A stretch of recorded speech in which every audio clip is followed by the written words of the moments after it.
it's also possible to create a multi-dimensional array. So I could change this array numbers and make it have 5 rows and 2 columns. So if I did that, if I want to visualize this, I can visualize this as a space in memory, still all called numbers, and it's got 5 rows and 2 columns. Okay, so this is row 0, 1, 2, 3, 4, and column 0 and 1. Okay, so here that is the number of rows, that's the number of columns. Okay, and then it can be filled out with numbers, but of course now you have to specify both row and column when referring to the array. So let's update our code. So now I'm going to need another variable to be the column. So I'm going to call that j. And what I should do is enter in some logical fashion. So I'm going to enter I'm going to enter both columns row by row. So to do that, if I still want to use a for loop and be efficient, I put another for loop inside this for loop. So I'm going to make a comment here. This for loop is looping through the rows, and this for loop is going to be looping through the columns. Okay, so when I was looping through the rows, I had to go 0 to 4. When I'm looping through the columns, I only have to go 0 to 1, so I'm going to be less than 2, and then j++. And I need an open bracket for this loop, which I want to leave my comment up there. So I need an open bracket for this loop, and I need the close bracket, which is going to go after all that stuff. So now I'm putting this stuff inside this loop, so I'm going to tab it over. And mistake here, I need to use semicolons, not commas.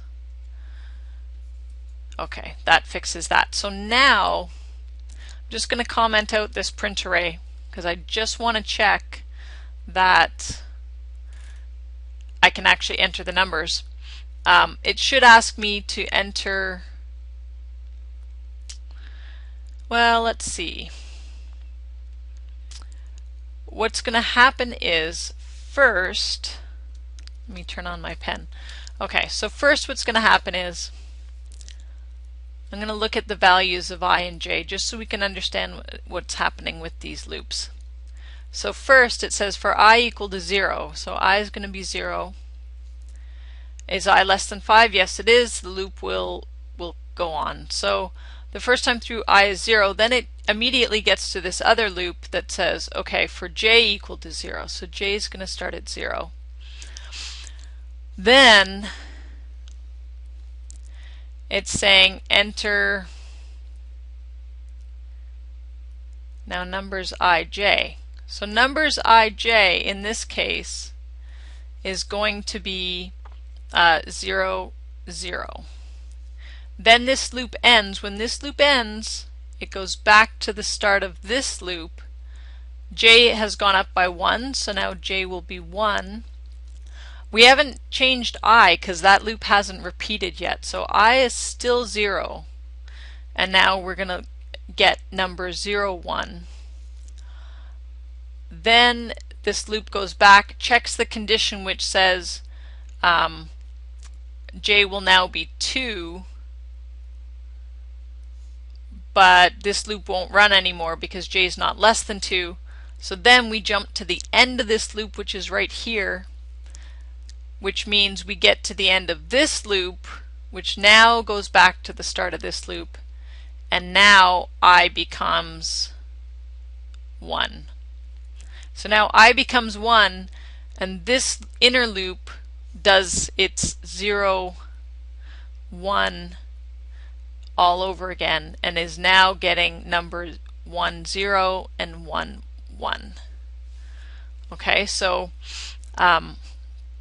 this inner loop is going to run through all of its loopings before this outer loop loops back again. So every time this loop runs once, this loop runs twice for 0 and 1. Okay? Okay, so let's enter some numbers. I'm going to enter numbers in order. Well, it doesn't matter for this because we're not printing them out, but okay, so it's just saying enter a number. 1, 2, 3, 4, 5. It should ask me for 10 numbers. 6, 7, 8, 9, 10. And it did, because there was 5 rows and 2 columns, so that's 10 numbers. Now I want to print out these numbers. Okay, so we made 2 loops to put values into our array, and I'm going to use those same 2 loops to print out our array. I'm not going to use my function because that function only worked for a single dimensional array, and a multi-dimensional array would be a little bit beyond what we want to cover. So what I can do here, I'm going to see out 3 things. I'm definitely going to see out the value, but now I want to keep track of what row it's in. So row, it's going to be in row I, and it's going to be in column J, and then I want to print out the actual ACK. I want to print out the actual value.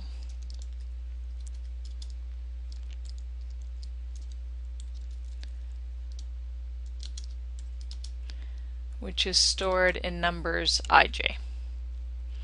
Okay, so let us run this and see. Okay, so I'm going to, oh, hang on a sec here. Let's cancel that. We better put an end line in here, or else we're not going to be able to, it's going to look really messy. Okay. So I'm going to enter, well, I'm going to enter the consecutive numbers so that we can see how they end up getting laid out. But of course the same order that I'm entering the numbers is actually the same order that we're also printing out the numbers, because I've used the same loop structure. So 1, 2, 3, 4, 5, 6, 7, 8, 9. I've entered 10 values into the array, and now you can see that it entered row 0, column 0, row 0, column 1, row 1, column 0, row 1, column 1. So it's doing each row, both columns at a time, getting the values. And I could clean that up a little bit. I should have had a space in here, and I should probably see out an end line after all that. So let's do that one more time. entering numbers 1, 2, 3, 4, 5, 6, 7, 8, 9, 10.